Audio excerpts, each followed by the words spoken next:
and my daughters are here, I don't want to. But I tell you, the Holy Prophet Muhammad, if he was writing on his own, if he was an imposter, and if he had copied these things, he could have made the Quran the bestseller, world's bestseller. I'm telling you. Because the Arabs would have left it up and no problem for him. They wouldn't have given him any problem. The mushriks of Makkah, they gave him, persecuted him. He had to flee for his life, you know that. But had he copied the Bible about all the sex and the pornography that is there, it would have, the Arabs would have lapped it up of the Ayyamul Jahiliyyah. They would have lapped it up. And they would have said, Muhammad is a great hero. No problem for him. Fortunately, he didn't do that. Now, this book, making mockery of God, that God Almighty is a barber. Barber, hairdresser. Isaiah chapter 7 verse 20. It says, in the same day the Lord will shave with a hired razor. Not his own hired razor, he's going to shave with those from beyond the river, with the kings of Assyria, the head and the hair of the legs. He's going to shave your head and he's going to hair off your legs. How high it doesn't say. From the toe to the thigh is your leg. Now he's going to shave. God Almighty is going to shave. You tell that to a barber today, he'll cut your throat. You tell him, he said, come on, shave, clean my... He said, man, go and buy some wheat. God Almighty says the head, the head and the hair of the legs, and will also remove your beard also. What are you making God to be? A barber? Hajam, Hallak. They call them Hallak in. Then God Almighty, He's giving ideas. The Bible gives you ideas. You've seen people smoke. I've seen our people, smoke a bit too much. I was watching where I was standing outside and the people come in. And just last minute they want to have the last few puffs. But you see some of our brothers, you see when they smoke and then they make rings. You seen that? I tried it sometimes. I failed. I couldn't do it. Then there are others, who smoke and they take out smoke from the noses. Where do you get the idea from? Where did they get the idea from? From the Bible. It says smoke went out from his nostrils, Allah's nostrils. Smoke went out from his nostrils. And devouring fire from his mouth. The dragons. Saint George and the dragon, fire coming out of his mouth. Devouring fire. Coals were kindled by it. That's how Allah burns coal. And he burns, like the flamethrowers. I don't know whether you've seen in sometime in the films. They throw flames. So God Almighty. And he burns coals with it. He bowed the heaven also, and he came down with darkness under his feet. He rode upon a cherub and flew. What is a cherub? What's a cherub? You see, an angel is a beautiful woman with wings. You go to the art gallery, I don't know about here, Durban, Museum Complex, City Hall, Durban. You go to the second floor and you see the beautiful paintings by great artists. Among them, there is one there about the angel, well proportioned, 36, 24, 36, with wings. But she appears to be about 25, 24, 25. That's an angel. A cherub is a 12-year-old, 14-year-old angel. A little girl, crisp. And God Almighty is riding her. Listen, I'm only reading. He says, and he rode upon a cherub, this young thing. Allah bari ta'ala, astaghfirullah. He's riding upon a cherub, this young little crisp angel, girl, about 11 or 12-year-old angel with wings. And he flew like Superman. Superman? How he flies? With his mind. You know that? You don't say anything there. He just does like that and he goes. But they're telling us that God Almighty, He needed this cherub, and he's flying about. What you making, my Allah?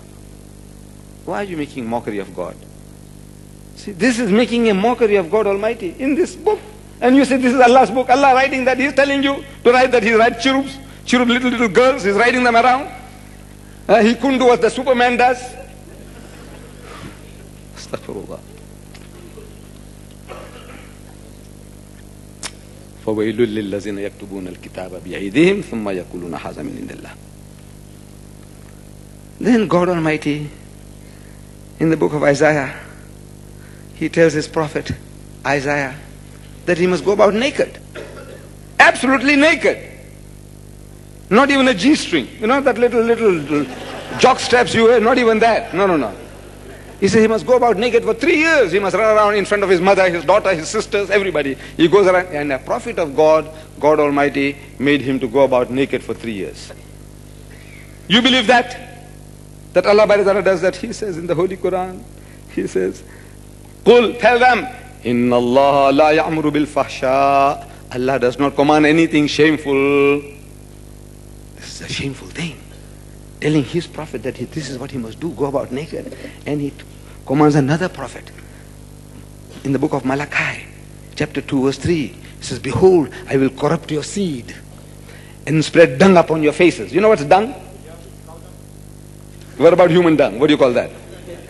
This is talking about human dung, not cow dung. Spread dung upon your faces. Allah will do that on your faces. Even the dung of your solemn feast. And one shall take you away with it. Then Ezekiel chapter 4 verse 12 says, And thou shalt eat it as barley cakes.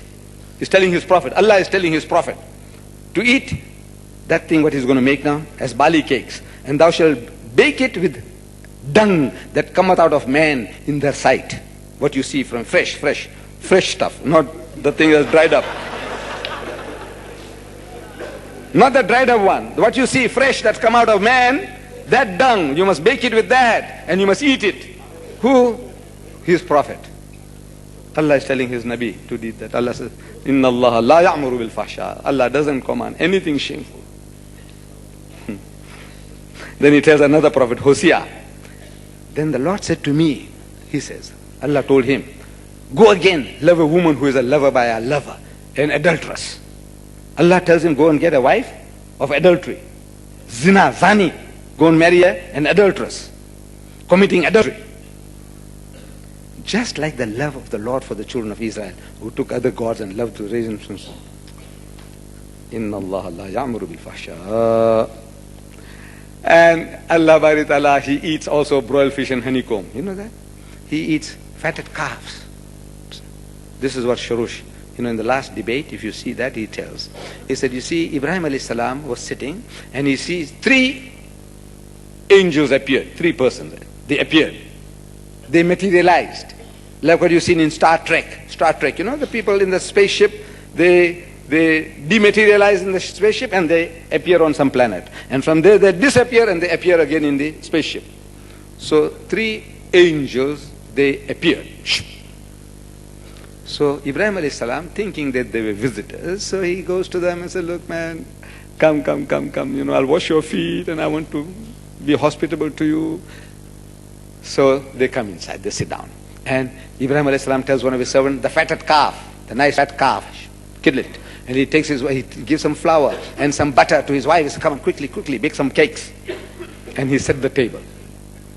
And they ate. Who ate? He said, God Almighty, Allah. Shurush, when he said Lord, that means God, Jehovah. And the 2 angels, they ate. Pet bhar kar khana khaya. They filled themselves. And then the 2 went to Sodom and Gomorrah, the angels, to destroy, and God went his way. He walked away. What does the Quran say? You see, it said Allah Bari Ta'ala tells you that look, the 3 angels came to Ibrahim alayhi salam, confirming that. The Quran confirms. And Ibrahim alayhi salam took all the trouble to set the table. And they sat down to eat. And Ibrahim alayhi salam said, Bismillah, get started. And they're not eating, says the Quran. They're just staring at Ibrahim alayhi salam. And Ibrahim alayhi salam gets terrified, naturally. If you have visitors, come to your house, you do everything, prepare the table, and you tell them, Bismillah, get started. And they're just looking at you. The fear. So maybe they have evil intention. Maybe they want to steal his wife. Maybe they want to kill him.